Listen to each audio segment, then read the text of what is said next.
So hello fellow Earthlings. This is Earthling 6455463728. And what would the Klingons and perhaps the Spartans, at least their stereotypes in our modern psyche, what would they think of the virus and wearing masks and all of these different things? I was talking to a friend and I thought that it was interesting, mine and his take on it. So anyway, I'm Earthling 64 yada yada yada, and I'm a guy who likes to think up of weird scenarios and reach interesting conclusions, perhaps. I've had a wide range of experiences, from scholarships to traveling around the world, not everywhere, but a lot of places, to being in the Army Reserves, to repairing as many things as I can try to. Sometimes I fail, but a lot of times I succeed and surprise myself. And that's me. So I was talking to a friend of mine who is originally from Macedonia.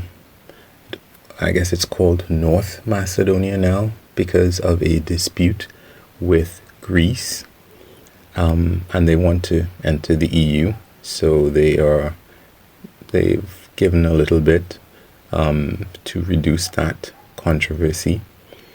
Anyway, he was saying that there was a 40% positive test rate amongst people in Macedonia who took the test for the virus, and that is really high.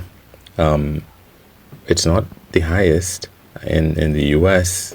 In the North and South Dakotas, maybe it's about a 50% positivity rate, which is really high and indicates that there's a lot more infected people than they know about. And anyway, so I was asking him, is anybody wearing masks over there? And he's like, yeah, I think they're wearing it because they don't want to get fined. And I was like, okay, that's what he says to me. But I'm like, I don't know that I believe it. But I said, hey, maybe this is something along the lines of what, the Spartans from the movie 300, their attitude to wearing masks and the virus would be. It'd be like, in the movie itself, what happens is that I think it's I can't remember what kingdom of people, but they come over to the Greeks and they send an emissary, I guess what they normally do to different people, and they say, hey, if you guys would, just submit to our king, we don't need to fight here. Everything will be good. We're not going to come, we're not going to destroy you, we're not going to kill you. It's going to be fine.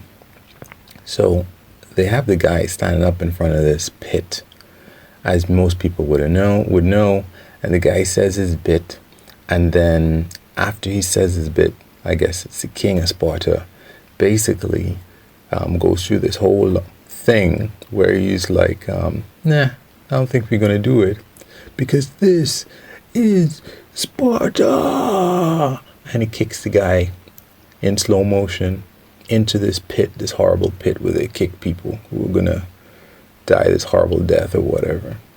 And I was just thinking, what would happen if, the guy, instead of saying submit to my king directly, he'd be like, look, there's this disease, it's going around, and we have a cure for it.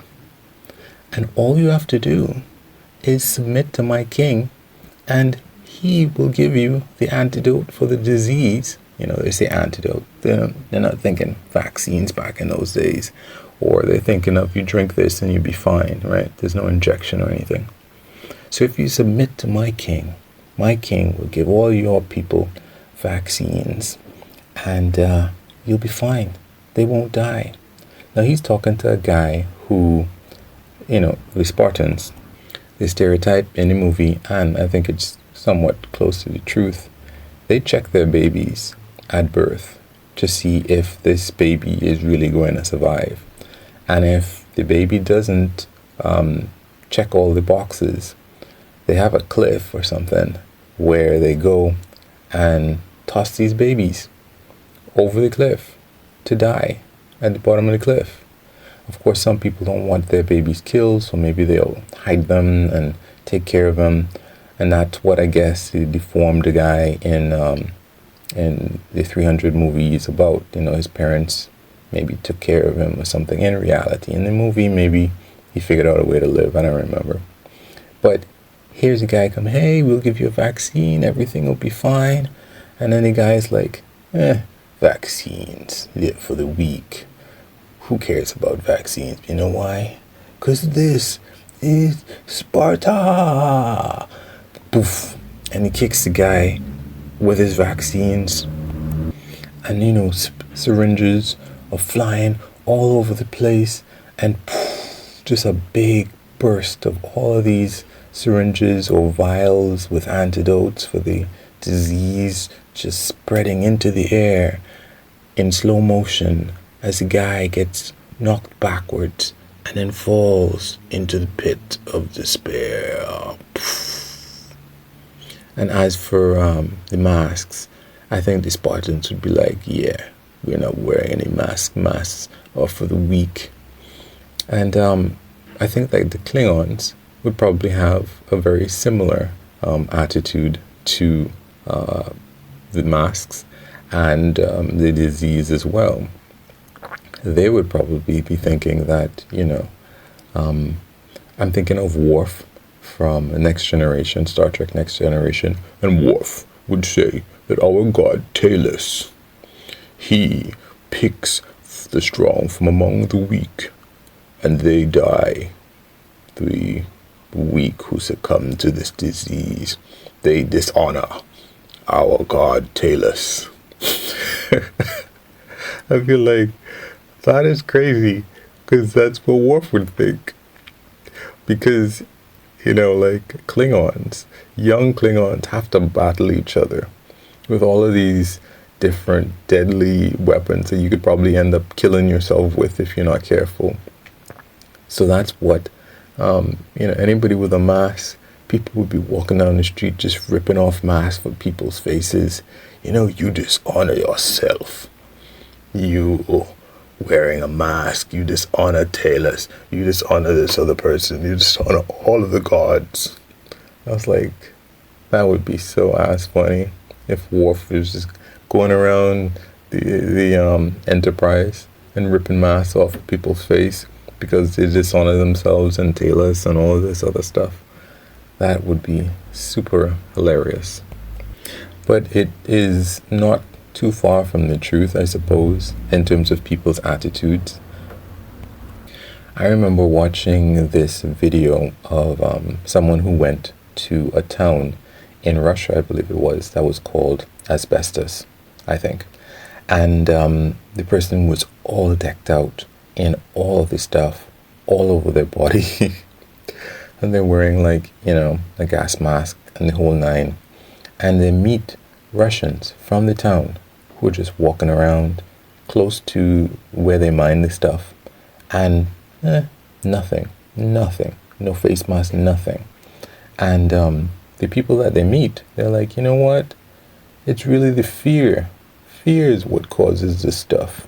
You know? If you're afraid of it, then you're going to die of it. That's how we take it. And a lot of people, a lot of Russians have that attitude about a lot of things. They're like Putin. They feel that, or like Klingons, or like Spartans, or like whoever. And I'm pretty sure that that would be a reason that if we had good statistics of what's going on in Russia, it would be pretty bad. But of course, nobody is going to, whether it's for the inside or the outside of Russia, you're not going to disseminate that kind of information. And I think that that's an attitude that people have about China. But I think that is foolish because China locked down their place. when it came publicly widely known in China what was they were dealing with, they locked down Wuhan, and it worked. So no, China is not playing that. But part of the problem with real life in Russia is that life expectancy for men is horrible. It is horrible. It is, I think, like 10 years less than it is for women. Now, women live longer in most countries of the world, I think, but not 10 years longer. I think men, masculine men, as you would find in Russia, they don't do very well because, anecdotally, in a lot of stories, men that are saved, that I have heard about in English-speaking countries, many of them end up being saved because they finally acquiesce to their wife's wishes to go to the doctor and have them look at it, whatever it is. And I don't remember where it was that I saw this, but I think someone might have been doing a bit. No, it was actual doctor or healthcare professional would say, I think it was with reproduction.